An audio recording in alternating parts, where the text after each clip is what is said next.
Bienvenue à vous, chers membres du conseil, que vous soyez homme ou femme. Bienvenue dans cette Trick Track télé où les membres les plus éminents de notre politique actuelle sont réunis autour de la table, réunis pour une explication d'un nouveau jeu. Parce que oui, en fait, le ton est beaucoup plus léger que ce qu'il paraît. Il s'agit de Vice-Roi. Vice-Roi est un jeu qui est proposé et édité en français par Funforge. C'est pour ça que, pour l'explication, mais aussi pour l'équipe Funforge, j'ai Doria à ma gauche. Bonjour Doria. Bonjour Guillaume. C'est toi qui nous expliques Vice-Roi? Eh oui, c'est moi. C'est toi. Mais tu n'es pas venu seul. Non. Non, tu es avec toi. Tu es 1, 2, 3. Tu es accompagné aussi avec toi du non moins impressionnant monsieur Philippe. Bonjour Philippe. Bonjour. Penses-tu pouvoir avoir la gouvernance du royaume? Ouais, tranquille. Tranquille, même pas en rêve, parce que contre toi, il y aura Gersandre aussi. Salut Gersandre, bienvenue dans cette Trick Track télé.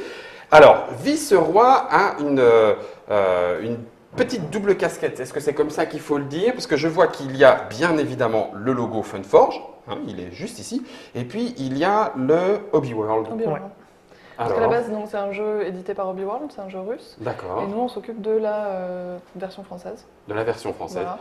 Mais vous l'avez pris à pleine main, entre guillemets, en tout cas vous l'avez édité de A à Z, puisqu'il y a quand même un certain nombre de choses qui est propre à cette version. Voilà, Qui sont effectivement, propres à cette version. on a fait quelques petites modifications, notamment sur l'habillage des cartes, sur le dos, D'accord.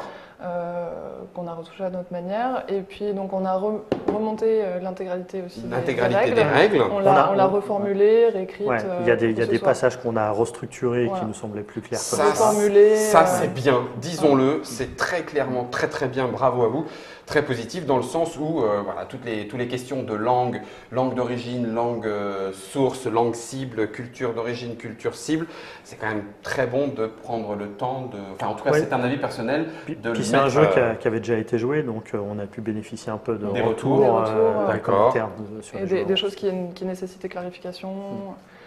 Oui, il y avait cette expérience-là, voilà. Et donc du coup, vous en avez profité pour proposer une règle beaucoup plus claire, beaucoup plus précise. Je me suis même laissé dire, dites-moi, parce que c'était hors antenne et on va le dire à l'antenne, qu'il y avait un thermoformage spécifique.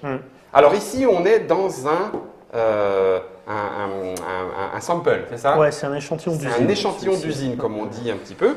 Donc, le thermoformage qui est ici est le thermoformage qu'il y aura dans la boîte de Funforge, dans la boîte VF de Vice-Roi, avec tous les petits compartiments pour ranger l'ensemble des petits jetons. Hein, il y a beaucoup de tokens en carton, donc c'était bien de pouvoir les isoler correctement là où il fallait. Ça simplifie aussi la mise en place après à chaque partie. À chaque partie. Et puis en plus, regardez, hop, le thermoformage, il est pile poil à la hauteur, ce qui fait que quand on met les règles du jeu, eh ben, ça ne bouge pratiquement plus. Il n'y a que quand tu le reçois que le couvercle est un peu surélevé parce qu'il faut tout dépuncher. Faut enlever les punches. Oui, mais ça fait partie du plaisir. Alors, Vice-Roi, on ne l'a pas dit, c'est un jeu et alors là, je prends mon élan, de Yuri Dzuravlev. Alors, je ne sais pas si en russe, ça se prononce de la façon suivante. Yuri, est-ce que c'est son premier jeu? C'est une bonne question. D'accord, et bien nous allons regarder pour voir. Je sais que c'est pas son dernier, par contre. C'est pas son dernier, il y en aura d'autres. Et pour les mentions de Vice-Roi, vous ne les avez peut-être pas encore découverts sur le banc titre. C'est un jeu qui a une version solo, donc il se joue à partir de 1 jusqu'à 4 joueurs. L'avantage, c'est que les parties sont quand même relativement courtes, 45 à 60 minutes, et puis à partir de 12 ans, si je ne m'abuse, pour l'âge, parce qu'il y a quand même un petit peu de lecture, vous allez voir, enchaînement, combo de cartes, mais tout ça, j'imagine que Dorian, c'est toi qui le maîtrise et qui va nous l'expliquer. Je vais vous expliquer tout ça. Alors, on est parti, je vais prendre la boîte de Vice-Roi, qui sera disponible quand, dites-moi? Mi-octobre. Mi-octobre. En boutique, mi-octobre. Octobre 2015. 2015, ouais. Et puis du coup, on va parler tarifs comme ça. Hop, on a fait le tour de la question. Il sera à 27 €. 27 €. Ah, vous allez voir, il y a quand même un petit paquet de cartes et de jetons. C'est pour ça que j'ai froncé les sourcils. 27 € donc pour Vice-Roi, dont je vais mettre la boîte dans le devers de Trick Track. Il y a une toute petite... hop, je vous le montre ici, là, mais on a dit qu'on n'en parlait pas. C'est dans l'univers de Berserk. C'est un univers typiquement russe, c'est ça? Enfin, en tout cas, typiquement Hobby World. Ouais, c'est un univers dans lequel cet éditeur a développé plusieurs jeux. D'accord, ok.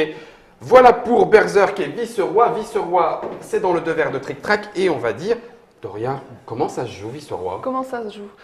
Donc, le principe, c'est qu'on va chacun construire une pyramide de pouvoir, puisqu'on est des hommes influents dans l'univers de l'art. D'accord. Et on essaye de batailler pour être les plus influents, et donc plus influents que nos adversaires surtout. Oui. Et donc, on va construire notre pyramide de pouvoir pour gagner de l'influence. D'accord. Et donc, gagner des points de victoire qui vont nous assurer la victoire à la fin de la partie. Le jeu se déroule en 2 phases. Enfin, un tour de jeu se déroule en 2 phases. Il y a une phase d'enchère et une phase de placement. Ok. La phase d'enchère, c'est tout simple. On va révéler au début de la partie 4 personnages. D'accord. Alors, Donc, vous le voyez sur la mise en place, il y a déjà des cartes, on va dire des cartes gemmes, enfin en couleur de gemmes, qui ont été ici installées en haut. Et donc, un personnage se met en dessous de chaque. Alors, si tu veux bien, je vais mettre juste un personnage en caméra déportée, histoire de voir à quoi ces derniers ressemblent. Donc là, nous avons le chancelier. On retrouve les 4 couleurs de gemmes. Ça a une importance? Alors, ce n'est pas toujours la même couleur de gemmes et ça a une importance dans la partie, mais je vais y venir. Je te laisse reprendre un petit peu le cours de l'explication. Excuse-moi de t'avoir coupé. Mais je t'en prie. Donc, on va dévoiler 4 personnages. Ouais. Un donc, à côté, effectivement, de chaque couleur de gemme. À la base des flèches, puisqu'on peut voir que sur les cartes, il y a une base de flèche et une tête de flèche. D'accord. Je vais y revenir. Ok. Pendant la phase d'enchère, donc, on va chacun notre tour, enfin en simultané, choisir la carte qui nous intéresse. D'accord. Et miser donc la couleur de la gemme qui correspond à la carte. Quand tu dis miser, là tu en as pris une.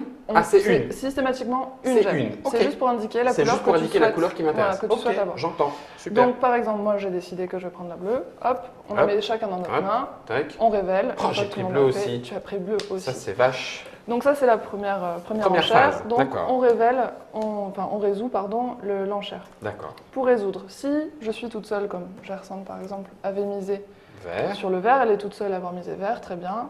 Elle prend la carte, elle la met dans sa main. Dans sa main. Voilà. Et elle ne pourra plus participer aux tours d'enchères suivantes. D'accord. Puisqu'il peut y avoir jusqu'à 3 tours d'enchères. Ok. Nous, en l'occurrence, on est un peu plus embêtés parce qu'on a tous les deux misé sur le bleu. Et vu qu'il n'y a qu'une seule carte, aucun de nous ne récupère la carte et nos mises, en tout cas, sont défaussées. Ah, on a perdu nos mises. On a perdu nos mises. Ah, ça craint. Mais on a du coup le droit de participer à un 2e tour d'enchère. Ah bah oui, super. Tout de suite. Ah bah, me voilà drôlement rassuré. Et ainsi de suite. J'ai perdu ma gemme, mais bon. C'est-à-dire que donc on va faire potentiellement un 2e tour d'enchère, tous les deux, puisqu'on n'a rien ramassé. Okay. Si Philippe a ramassé une carte, il va s'abstenir, il ne participera plus. On ne participe plus à partir du moment où on a remporté quelque chose. Dès que tu récupères une carte, tu t'arrêtes, tu ne participes plus. Si jamais tu n'as pas participé, tu continues jusqu'à ce que tu aies ramassé une carte, ou si jamais on arrive à la fin du 3e tour d'enchère et que tu n'as toujours rien ramassé, dans tous les cas, tu vas récupérer 3 gemmes de la couleur de ton choix dans la réserve. Ah, d'accord. Donc ça, c'est si tu n'arrives pas à récupérer de cartes. Mais à tout moment, que ce soit au tour 1, tour 2 ou tour 3, si tu participes à plusieurs enchères, tu peux décider de passer, de ne pas participer, et donc tout de suite, tu vas récupérer 3 gemmes. 3 gemmes. De la couleur de ton choix. Même au premier tour. Donc même au premier tour. Donc tu peux décider de ne pas du tout participer aux enchères et donc tu récupères 3 gemmes. Ce qui te fait un petit peu plus de gemmes pour la suite. Est-ce que, on parlait tout à l'heure du fait qu'il n'y ait qu'une seule carte, il n'y aura jamais qu'une seule carte à gagner par couleur? Alors j'y viens du coup. Autant pour moi. Écoute, super, impeccable, bonne transition, en avant. Tu vois, c'est parfait. Alors du coup, effectivement, toutes les cartes qui n'ont pas été ramassées pendant un tour d'enchère vont passer de la base de la flèche à la tête de la flèche. Et on va tout de suite révéler les 4 nouvelles cartes. Voilà, comme ça on va pouvoir, pendant la phase de placement, anticiper un petit peu sur la prochaine phase d'enchère. D'accord, timonier, baron, saboteur, vétéran, tous autant qu'ils sont. Voilà, et donc pour la prochaine phase d'enchère, sur les cartes, sur les gemmes où il y aura 2 cartes, si on est 2 à miser, on peut décider d'être intelligent. J'aime beaucoup comme tu l'annonces. En se disant, voilà, moi, celle qui m'intéresse, c'est celle-ci. C'est le saboteur, je te laisse l'empoisonneur. C'est l'empoisonneur. Du coup, ok, on est d'accord, moi, je prends celle qui m'intéresse, tu prends celle qui t'intéresse. On peut aussi être un peu têtu. Et pas être d'accord. Et avoir envie de la même carte. Et dans ces cas-là, Si on n'arrive pas à se mettre d'accord, on perd tous les deux la gemme et on mise, continue. et on comme continue, c'était. on refait un tour d'enchère et on peut insister, etc. Toujours pour le gain d'une carte, quoi qu'il en soit, même s'il y en a deux. Voilà, on ne gagnera jamais plus, on ne récupérera jamais plus que d'une carte par phase d'enchère. Très bien. Voilà. Il y a des, je m'arrête, je profite de ce petit moment de pause. Il y a des illustrations qui déchirent. Elles sont quasiment toutes différentes ou... Elles sont toutes différentes. Elles sont toutes différentes. Il n'y en a aucune en double. Il y en a combien? Bonne question. Beaucoup. Alors, il y a oui, parce que 40, ça fait un paquet de cartes. Il y a 60, il me semble qu'il y a 60 personnages. J'aime beaucoup le saboteur, comment il est déguisé. On voit bien qu'il est clairement déguisé et il ne va pas se faire choper, il n'y a pas de souci. Donc, on a vu maintenant que cette première phase d'enchère nous permettait de récupérer au maximum une carte, voilà. Voire 3 gemmes si on ne récupère rien du tout. Voilà. D'accord. On passe du coup ensuite à la phase de placement. D'accord. Hop, comme ça. On en met quelques-unes. Donc la phase de placement, on va pendant cette phase-là pouvoir placer jusqu'à 3 cartes.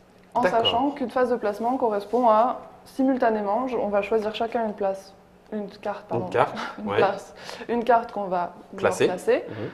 On attend que tout le monde ait fait de même et on révèle en même temps les cartes qu'on a choisies. D'accord.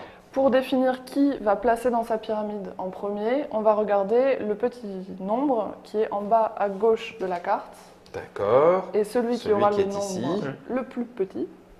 D'accord, du plus petit au plus grand. Voilà, du plus petit au plus grand, on va placer nos cartes dans la pyramide. Doria, petite question, est-ce que cette initiative-là a une importance en jeu? C'est-à-dire que puisqu'on constitue chacun sa pyramide, quel serait éventuellement l'intérêt de dire « Ah oui, mais il faut absolument que je la place d'abord avant lui ». Est-ce qu'il y a un intérêt à le placer avant l'autre? Oui, il y a un intérêt notamment parce que les réserves de gemmes, la réserve de gemmes est limitée.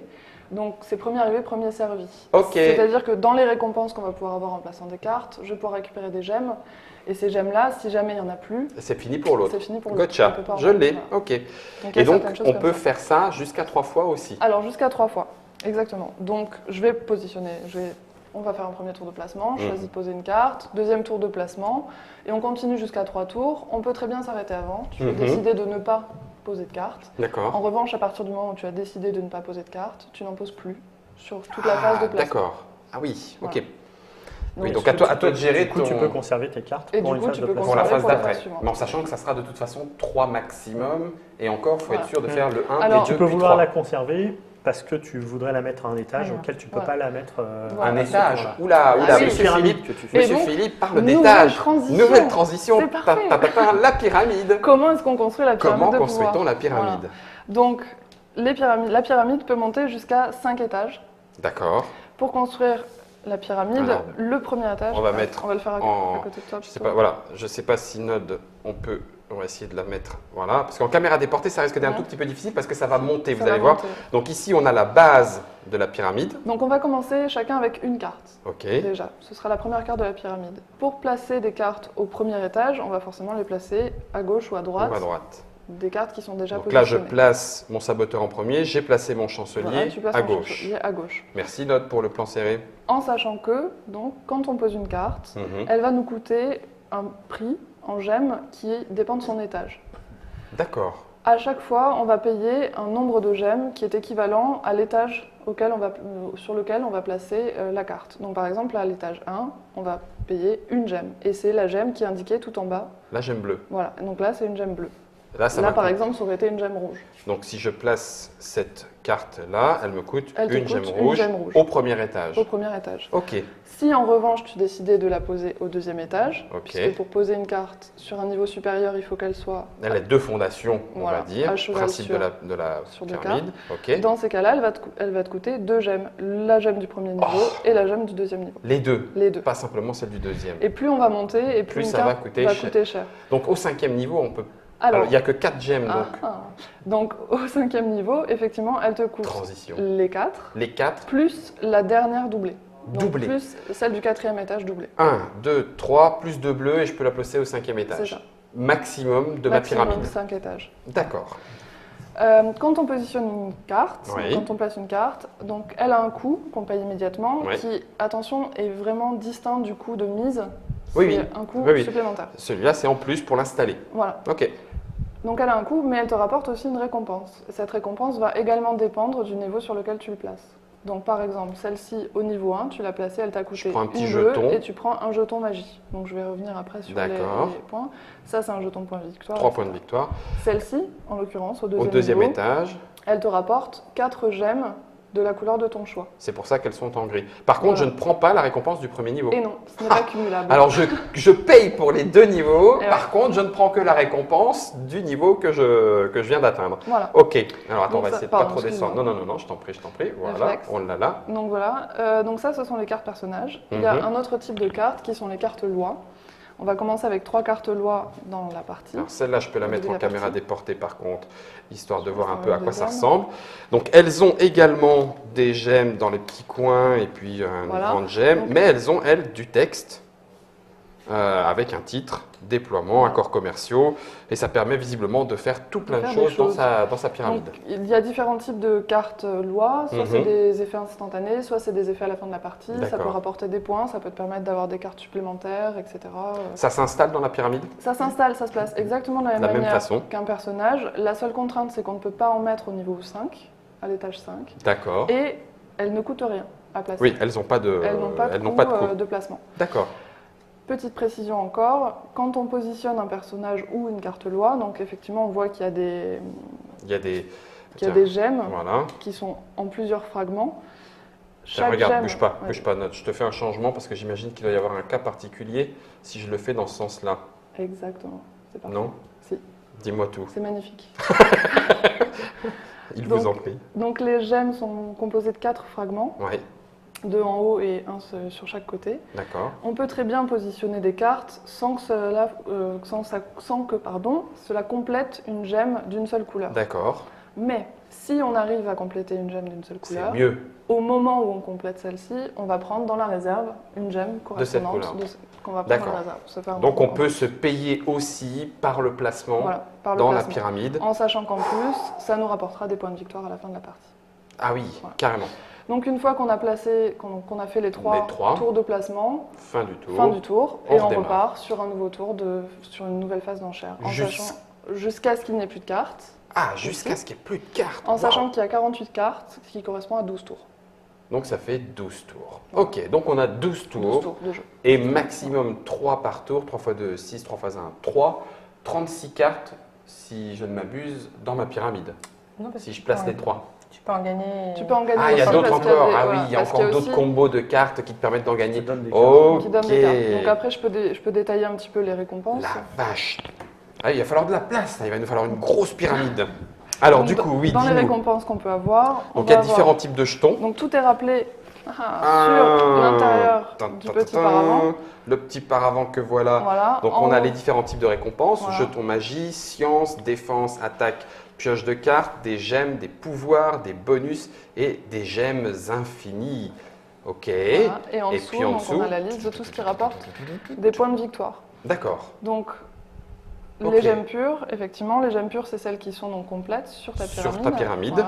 D'une seule couleur. Ça, c'est une gemme pure. Ça, c'est une gemme pure. Donc, elle te rapporte un nombre de points égal au niveau de la partie supérieure. Donc, donc là, c'est 2 points. Parce qu'elle est niveau 2. Voilà. Excellent.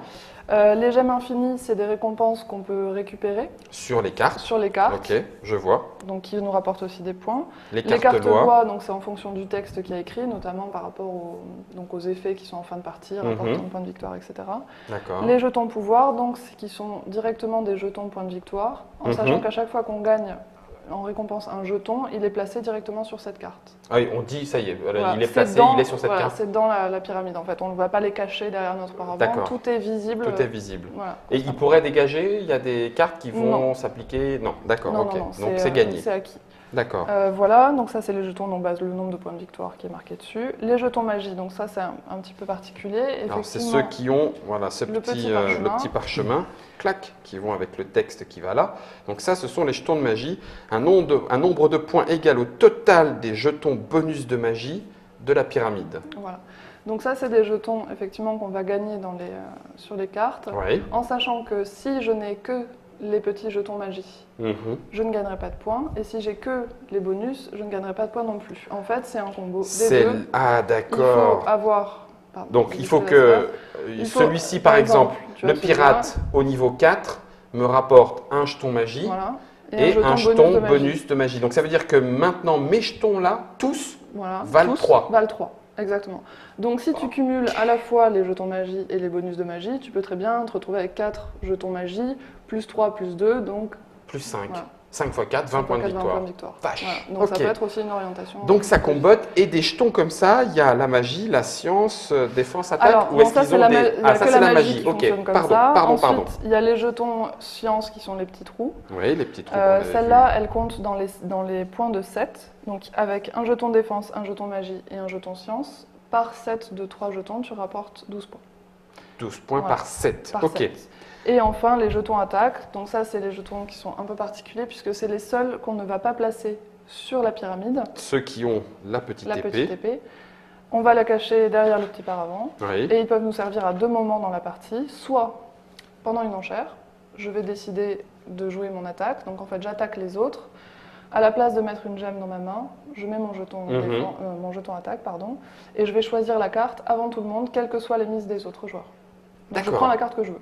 Et si quelqu'un joue une attaque et quelqu'un d'autre aussi? Alors dans ces cas-là, à chaque fois qu'il y a des égalités comme ça de temps au niveau de la gestion, on regarde qui a la carte avec le chiffre le plus petit dans sa pyramide. Dans sa pyramide, ok. Ah oui, ok. D'où l'intérêt aussi. Et donc du coup, l'intérêt d'avoir joué des petits personnages qui agissent vite. Voilà. Et le deuxième moment où on peut l'utiliser, c'est donc à la fin de la partie.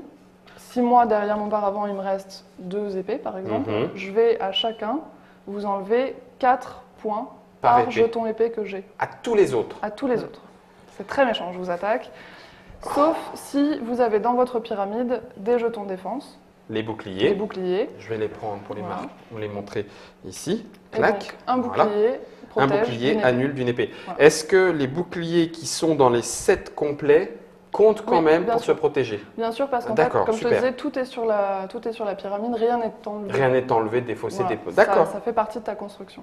Et là, en fait, on a fait le tour. Eh oui. Après, on regarde le nombre de points de victoire. Et là, du coup, on a le gagnant. Alors du coup, oui, Philippe nous fait remarquer qu'il y a 2 tas particuliers, gauche et droite. Voilà. Jusqu'ici, tu n'as pioché que dans ces 48 cartes. Ces 48 cartes sont exclusivement pour les enchères. C'est les 48 cartes qui représentent les 12 tours. D'accord. Celle-ci, donc, c'est la réserve des personnages. Et c'est des cartes qu'on peut gagner grâce à les récompenses. D'accord. Parce qu'on peut piocher une carte, tu vois, quand on a ce petit symbole-là. Le petit symbole de pioche de carte, celui qu'on avait vu, sur l'aide de jeu. Voilà. Oui. Celui-là, quand tu as cette récompense, tu peux choisir de prendre soit une carte loi, soit une réserve de personnage. Voilà. C'est la deuxième manière d'avoir des cartes personnages à part l'enchère. Ce sont des pioches. Comme on le vend en caméra déportée, ils ont un coût comme les autres par contre. Alors, non, quand tu les pioches, c'est gratuit. Oui, c'est gratuit, mais pour le poser dans un personnage, il fonctionne de la même façon. Ouais. Le petit marquis, il est bien sympatoche, sauf qu'il va falloir payer tout ça pour l'emmener jusqu'à 12 points de victoire si je l'emmène au rang 4. Quand je l'emmène au rang 5, je gagne la même chose qu'au rang 4? Alors, tu gagnes au choix soit les 3 récompenses des 3 premiers niveaux. Ah, s'il vous plaît, au rang 5, je gagne les 3 premiers ou le 4e? Ou non, directement 15 points de victoire. Ah, 15 points de victoire, d'accord. Il y a un jeton de 15 points de victoire. Ok. Oui, donc le rang 5, c'est un petit peu quand même le rang ultime. On arrive à avoir plusieurs rangs 5 sur sa pyramide? C'est possible, mais c'est compliqué. Je le vois dans Philippe Circuit en disant « Oui, mon petit gars, mais là, ça ne va pas le faire. » Donc là, on a fait le tour des règles de Vice-Roi. Comme vous le voyez, il y a une partie enchère très clairement, mais il y a une partie aussi combo, on peut le dire comme ça, combo de placement, combo d'optimisation pour les capacités que vont nous permettre toutes ces différentes cartes. C'est le jeu Vice-Roi. Vice-Roi, un jeu de Yuri Zouravlev, en espérant que je le dis correctement. Ça arrive en novembre 2015, octobre 2015. Voilà, merci pour la correction, monsieur Philippe. C'est chez Funforge, en français intégralement, avec même les petites choses qui n'y vont bien, en l'occurrence par exemple le petit thermoformage. Donc c'est une vraie, presque une réédition, une édition à la Funforge, hein, on peut le dire comme ça. Je vais te redemander le prix parce qu'il m'avait surpris tout à l'heure. 27 €. Pour 27 €, vous aurez la boîte de Vice-Roi à partir d'octobre 2015. Moi, ce que je vous propose, c'est que pour que ça ne serve pas à rien, hein, que Dorial se décarcasse, c'est qu'on fasse une partie derrière. Hein, juste histoire que je puisse vous montrer que je ne perds pas tout le temps. Hein, d'accord? C'est Funforge Vice-Roi. La boîte est presque entre vos mains. C'est à vous de jouer. Salut!